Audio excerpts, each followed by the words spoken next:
It's safe to say Arsenal have enjoyed a serious upturn in form this season. Perennial underachievers over the past 2 decades, Arsenal fans have been largely starved of success since that last title win all the way back in 2004. Except for a few FA Cup wins along the way, that is. But it now seems as though they've turned a corner under Mikel Arteta. So how exactly has the Spaniard turned it around at the Emirates? Stay tuned to find out. First of all, let's look at how it all went so wrong in the first place. There's no denying that the Invincibles team of 2004 was one of the best the Premier League has ever seen. But all good things must come to an end. That team was the culmination of a vision by legendary manager Arsene Wenger, and although they remained competitive for another couple of years after going through the entire 2003-2004 season unbeaten, they were a team in decline. That decline was accelerated due to the financial constraints of moving to a new home, as well as the departure of key players such as Robert Pires, Patrick Vieira and Thierry Henry. Of course, when you allow players such as those to leave the club, you're always going to struggle to replace them. Signings such as Emmanuel Abue, Denilson, Thomas Rosicky and Matthew Flamini around this period, whilst all decent players in their own right, were a step down on the players who had departed, and Arsenal were no longer title challengers.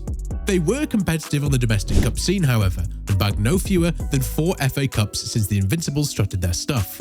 This, coupled with an unlikely appearance in the Champions League final in 2006, ensured Wenger was given ample time to produce a 4th Premier League title. That, unfortunately, didn't materialise for the Gunners, and Wenger stepped down in 2018 after 22 years at the helm.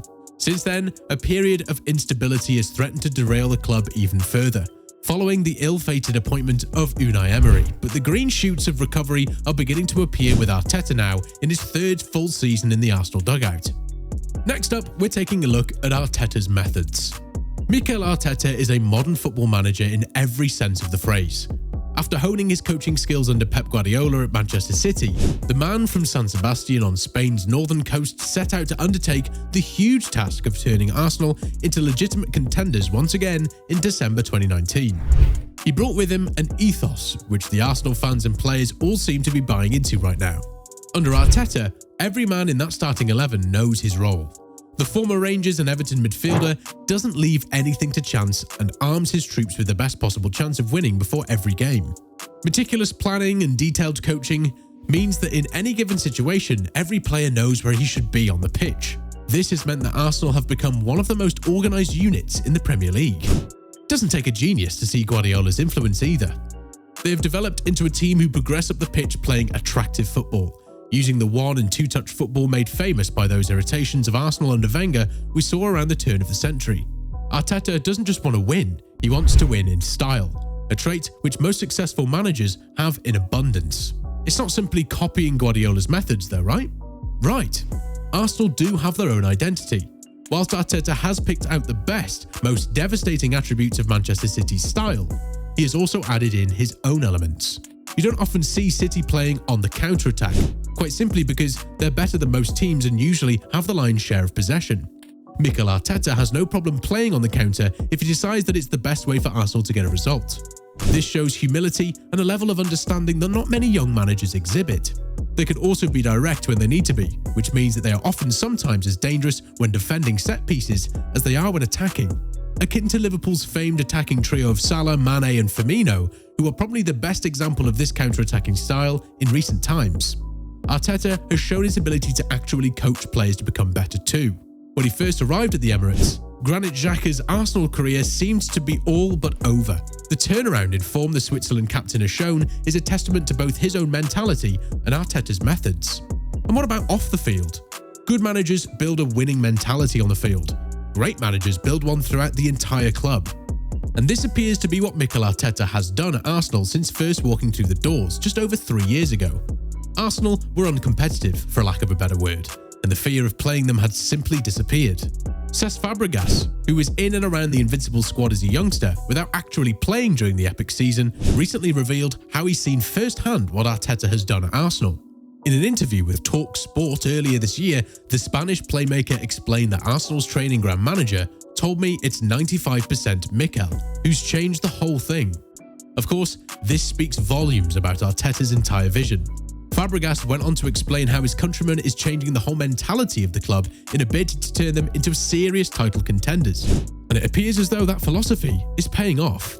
Arteta has reportedly removed the Premier League replica trophy from the entrance to the stadium to send a message to his players that they need to go out and win it to put it back there. All of this can only be a positive for Arsenal. We're talking signings next, don't go anywhere. It probably wouldn't be an exaggeration to suggest that more Arsenal signings have failed than succeeded over the past couple of decades. However, Mikel Arteta's signings seem to be exactly what the club have needed. Take this season for example. Arteta brought in two proven quality players in Alexander Zinchenko and Gabriel Jesus. Not just for the squad, but genuine starters. These two in particular were huge for the Gunners, as they represented players who have been there and done it, with both having won multiple league winners' medals at Manchester City. Arteta didn't just bring them in for the sake of it either. They were crying out for a striker, and who better than a man who was largely surplus to requirements at Manchester City after the arrival of Erling Haaland. £45 million for a proven Premier League goalscorer seems like a bargain now. Zinchenko also brought a winner's mentality with him. The Ukrainian has slotted in seamlessly and is comfortable at both left-back and in the midfield. Thomas Partey's upturn in form is probably the most significant, however.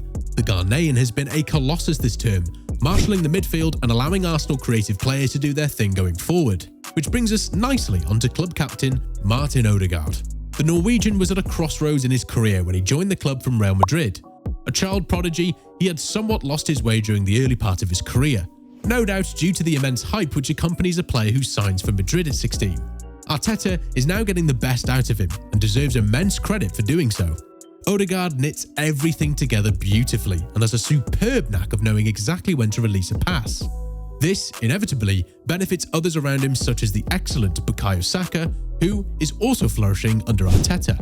It all sounds pretty rosy then, right? Well, kind of. There are a couple of issues for Arsenal and Arteta which as of yet haven't impeded them this season. Teams at the top of the league, especially ones like Manchester City, who can add to their squad in whatever way they see fit without ever having to worry about FFP, usually have pretty deep squads. This is where Arsenal could come unstuck. So far this season, they have managed to get away with it.